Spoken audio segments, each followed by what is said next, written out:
DSIDC लेकर आ रहा है e auction.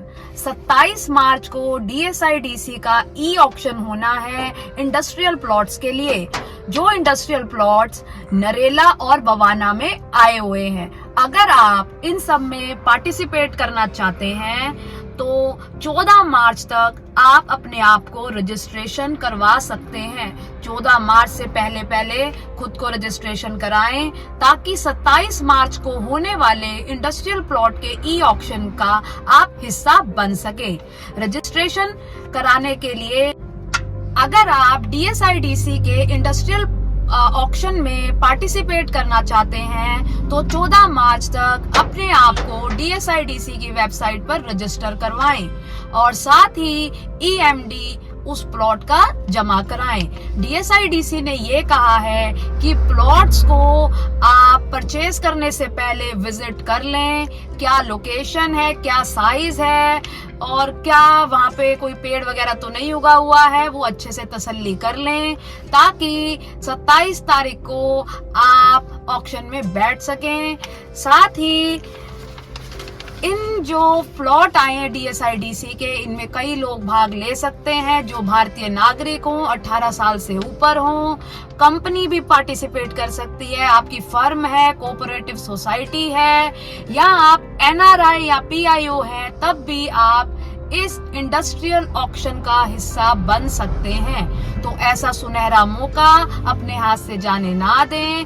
Industrial plots Bawana और नरेला में आए हुए हैं, फ्री होल्ड बेसिस पर हैं और इनके ऊपर 70% तक आपको लोन भी मिल जाएगा। तो देर ना करें। बवाना में जो इस टाइम पे प्लॉट आए हैं उनका साइज 100 मीटर, 150 मीटर, 200 मीटर और 250 मीटर है और नरेला के इंडस्ट्रियल एरिया में जो प्लॉट आए हैं उनका साइज 350 मीटर से 1350 मीटर है। साथ ही अगर आप इन प्लॉट्स की लोकेशन या डिटेल जानना चाहते हैं तो DSIDC ने अपना ब्रोशर लॉन्च कर दिया है। उसके पेज नंबर 17 से लेके 24 तक सभी प्लॉट्स का एड्रेस, उनका रिजर्व प्राइस, EMD सारा कुछ उसके ऊपर मेंशन है। आप उस लिस्ट के साथ नरेला और बवाना इंडस्ट्रियल एरिया विजिट कर सकते हैं। DSIDC ने यहाँ पे अपने इंजीनियर बिठाए हैं। अगर आपको प्लॉट की लोकेशन में कोई दिक्कत है तो आप इंजीनियर को कॉल कर सकते हैं, वो आपको लोकेशन और एरिया सब विजिट करवाएंगे। साथ ही जो ये 27 तारीख को बिडिंग होनी है, ऑक्शन होना है, उसमें जो आपकी बिड राइज होगी वो 50,000 रुपए से होगी। पहली बोली के बाद जब आप दूसरी बोली लगाते हैं तो 50,000 रुपए बढ़ाकर बोली लगेगी। अगर आप EMD में जीत जाते हैं, बिड में जीत जाते हैं और H1 बिडर बनते हैं तो आपके पास एक हफ्ते में DSIDC LOI भेजेगा जिसमें सेकंड EMD की डिमांड करेगा, जो आपकी बिड प्राइस का 25% अमाउंट होगा। वो 25% अमाउंट आपने एक हफ्ते में DSIDC में जमा कराना है। वो अमाउंट जमा कराने के बाद DSIDC आपको डिमांड लेटर इशू करेगा जिसमें आपके पास 3 महीने का टाइम होगा बाकी पेमेंट के लिए। 3 महीने के अंदर वो बाकी पेमेंट करने के बाद आपको उसका कब्जा मिल जाएगा। कब्जे के बाद आप रजिस्ट्री यानी कन्वेंस डीड करवा सकते हैं। DSIDC ने बवाना में जो इंडस्ट्रियल प्लॉट दिए हैं उनका रिजर्व प्राइस और EMD इस तरह से दिया है। 100 मीटर के प्लॉट का रिजर्व प्राइस 92,40,000 है, जिसका EMD अमाउंट 4,62,000 है।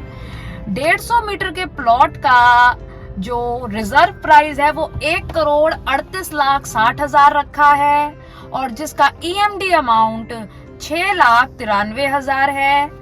200 मीटर का जो रिजर्व प्राइस है वो 1,84,80,000 रुपए रखा है और उसका EMD अमाउंट DSIDC ने 9,24,000 रुपए रखा है।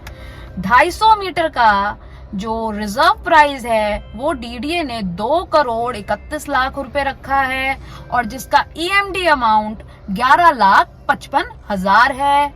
जो भी प्लॉट आपको पसंद है उसकी रजिस्ट्रेशन 14 मार्च से पहले कर लें। अगर आप एक से ज्यादा प्लॉट्स में भाग लेना चाहते हैं तो उनकी अलग अलग EMD आपको जमा करानी होगी। 27 मार्च को इसका ई ऑक्शन होगा।